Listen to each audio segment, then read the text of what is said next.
What if I told you that the purest glass of wine in the world was born out of war, religion, and volcanic stone? Sancerre, a quiet hilltop village in the Loire Valley. But behind its crisp, mineral Sauvignon Blanc lies a story of monks, revolutions, destruction, and an unlikely rebirth. Stay with us until the very end to discover the one geological secret that makes Sancerre unlike any other wine on earth. This isn't just a glass of wine. It's the history of France bottled. Sancerre means sacred hill. Perched on a rocky peak, the village was once a medieval fortress, its cliffs protected by nature, its views stretching for miles. During the Middle Ages, it became a key stronghold during the 100 Years' War and later the French Wars of Religion. Protestants and Catholics fought bloody battles here, and in 1573, Sancerre endured a siege that lasted 7 months.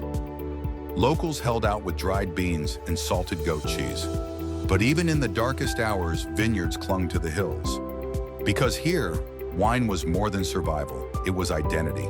The true origins of Sancerre's wine fame trace back to the 11th century, when Augustinian monks cultivated vines around the hill. They favored Pinot Noir, a red grape more common at the time. But centuries later, a disaster would change everything.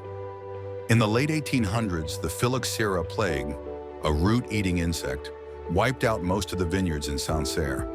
Pinot Noir was devastated. In desperation, farmers replanted with a more resistant grape. Sauvignon Blanc. They had no idea that this switch would redefine their destiny. By the 20th century, white Sancerre had found its voice. Fresh, zesty, flinty. Its secret? The soil. Beneath the vines lie 3 distinct terroirs. 1. Terres Blanches, clay limestone, producing full-bodied wines.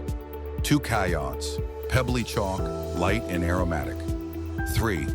Silex, flint-rich soil that gives Sancerre its signature gunflint minerality.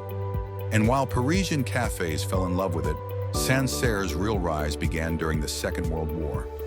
As German troops advanced through France, locals hid wine in caves and cellars. Some say the aroma of Sancerre gave away secret tunnels used by the resistance. What makes Sancerre so fascinating is its simplicity and complexity. It's never aged in oak.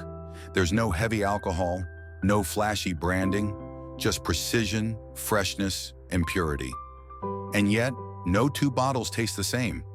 Even vineyards just meters apart show different flavors, depending on the soil beneath them. A silex-based Sancerre, smoky, sharp, electric. Caillots, lively and bright. Terres Blanches, rich and textured.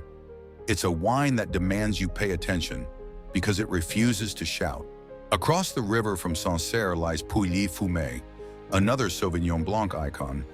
For decades, wine critics debated which is better. Pouilly-Fumé is denser, sometimes aged on lees, often wrapped in a more noble image. Sancerre, more rustic, straightforward, until it wasn't. In the 1980s and 90s, young winemakers in Sancerre began pushing boundaries. Biodynamic farming, wild fermentations, precise single-parcel bottlings. Suddenly, purity became power. Today, top-tier Sancerre rivals the finest white Burgundies, and in blind tastings, it often wins. Sancerre is no longer a secret. From Tokyo to San Francisco, it's on the list of every sommelier who worships minerality and elegance. But unlike other trendy wines, Sancerre hasn't lost its soul. Most of the vineyards are still family-run. Harvest is still done by hand in many domains. And with climate change, growers are moving to higher, cooler slopes, sometimes uncovering ancient plots last used centuries ago. In 2023, a 14th century vineyard was rediscovered near Chavignol. Planted with Massel selection vines and facing east, it now produces one of the purest expressions of Sancerre on record. So the next time you sip a glass of Sancerre, remember, you're not just drinking Sauvignon Blanc. You're tasting a sacred hill that stood against war and time. You're drinking volcanic flint and medieval soil. You're sipping what monks once offered to kings.